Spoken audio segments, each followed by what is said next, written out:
6, we're getting the perspective of a veteran nurse in Grand Rapids and the risk Ebola poses to those in her profession.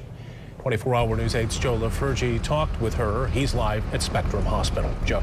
Yeah, good evening, Brian. Of course, while Ebola is well in check in the United States, it is still causing a lot of concern. But the nurse we talked to says the more information, the more training, and the more communication, the less the fear is among local healthcare workers.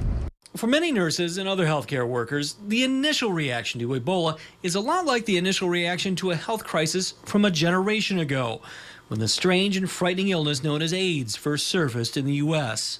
A lot of us that have been in nursing for a long time kind of feel like this is a lot like that, right? There's a level of anxiety out there for everybody.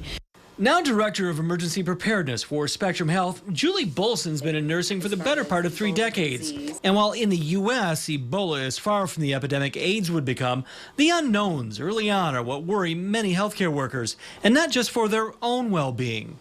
Our staff members are concerned about themselves, they're concerned about the patients, but they're also concerned about the families and how this might impact the families. So Spectrum and other hospitals in the Grand Rapids area have taught, trained, and drilled on how to handle an Ebola patient if they show up at the door.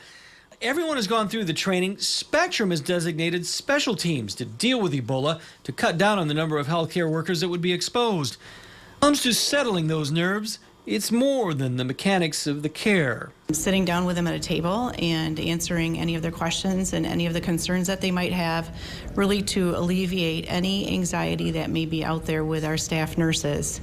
And Bolson says none of this is exclusive to Spectrum. All the local hospitals have taken the same approach with their healthcare workers. Live in Grand Rapids, Joe LaFurgey, 24-hour News 8. Yeah, Joe.